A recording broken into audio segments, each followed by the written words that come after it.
Bonjour à tous et à toutes. Au nom du Père et du Fils et du Saint-Esprit. Amen.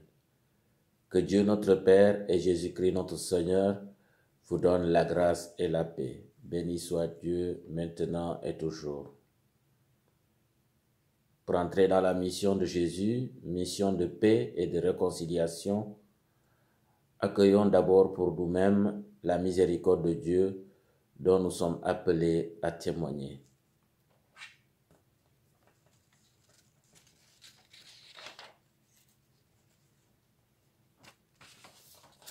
Prions le Seigneur. Seigneur, pour que l'œuvre du Christ se poursuive jusqu'à la fin des temps, tu as fait de ton Église les signes du salut que tu offres à toute personne. Ouvre l'intelligence de tes fidèles, fais-leur comprendre que tu les as choisis pour l'évangélisation du monde, de sorte que naissent et grandissent de tous les peuples de la terre, le peuple de tes enfants, par Jésus-Christ, ton Fils, notre Seigneur et notre Dieu, qui vit et règne avec toi dans l'unité du Saint-Esprit, maintenant et pour les siècles des siècles. Amen. Alléluia, Alléluia.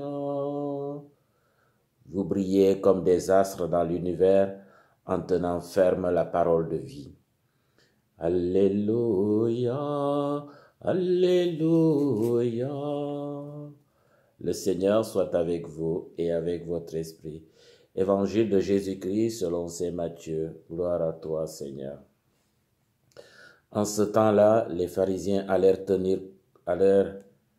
tenir conseil pour prendre Jésus en piège en le faisant parler.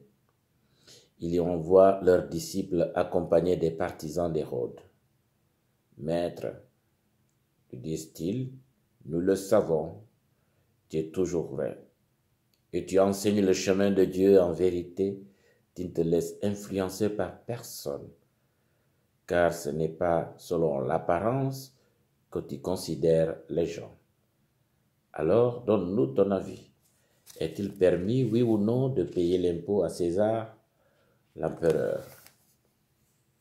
Connaissant leur perversité, Jésus dit, hypocrite, pourquoi voulez-vous me mettre à l'épreuve? Montrez-moi la monnaie de l'impôt. Ils lui présentèrent une pièce d'un denier. Il leur dit, cette effigie et cette inscription, de qui sont-elles? Ils répondirent, de César. Alors il leur dit, rendez donc à César ce qui est à César et à Dieu ce qui est à Dieu. Acclamons la parole de Dieu. Louange à toi, Seigneur Jésus. Chers frères et sœurs dans le Christ, après une série de paraboles critiques, surtout envers les autorités juives, je dis les scribes, les pharisiens, les grands prêtres, les disciples des pharisiens, des patriotes inflexibles, et les partisans d'Hérode, représentants de l'empereur dans une Palestine occupée, s'entendent cette fois-ci pour faire tomber dans un piège Jésus-Christ et ainsi le prendre à défaut pour pouvoir l'arrêter et finir par le tuer parce qu'il est un peu gênant. Oui, en effet, que les scribes et les pharisiens, les Hérodiens ne veulent pas se convertir. Et Jésus est devenu la star. La foule croit en lui. Qu'est-ce qu'il faut faire? Quelle astuce pour l'arrêter, ce prophète venu de la Galilée? Lui, surtout après son entrée triomphale à Jérusalem. Oui, une difficulté de taille s'impose à tous parce que la foule le considère comme le Messie, l'envoyé de Dieu. Ainsi, le thème de l'impôt à l'occupant est le bienvenu et qui soulève la question des chrétiens et de la politique, ou tout simplement des chrétiens dans la cité. On peut se référer au magistère de l'Église, dans Gaudium Spes, dans Vatican II. Tout ce qui a lien et a trait à notre participation à la construction de notre monde. La place des chrétiens dans notre monde d'aujourd'hui. Oui, la question se pose. À l'époque de Jésus, faut-il payer l'impôt à César? Entre allégeance politique et religieuse, la question se pose pour le disciple du Christ ou tout simplement pour le simple habitant de Palestine et pour les Juifs. En effet, tout homme croyant ou non est intégré dans une société temporelle. En plus de cela, le croyant est aussi intégré dans une communauté spirituelle. C'est le cas des Juifs ici. Et tous ces nouveaux baptisés, tous ces nouveaux disciples du Christ. Qu'est-ce qu'il faut faire? Pour Jésus, considérer qu'un homme qui enseigne le chemin de Dieu en vérité sans se laisser influencer par personne, la réponse est claire. À César ce qui est à César et à Dieu ce qui est à Dieu. Oui, en effet, la loyauté envers le pouvoir temporel n'épuise pas le devoir du croyant en Dieu.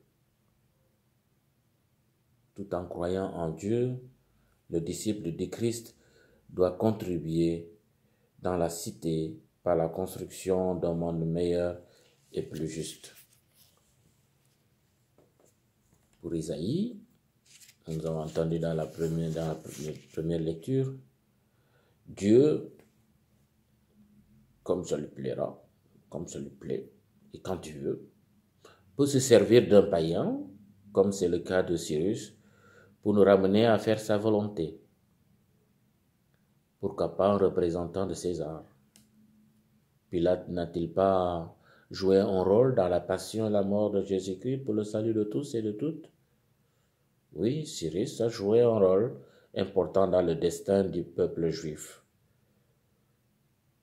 Ceci dit, chers frères et sœurs, à tout instant, le disciple ou le croyant doit trouver l'attitude convenable sans renier sa foi pour les affaires publiques et politiques. Prions le Seigneur. Seigneur, aide-nous à te rendre la gloire qui te revient et d'être des artisans d'un monde de paix, de justice, de solidarité et de fraternité. Oui, nous sommes dans le monde sans être du monde. Fais de nous les adorateurs du Père. Notre seul impôt est celui de nous aimer les uns les autres comme toi tu nous as aimés. Bonne semaine à tous, bon dimanche. Au nom du Père et du Fils et du Saint-Esprit. Amen.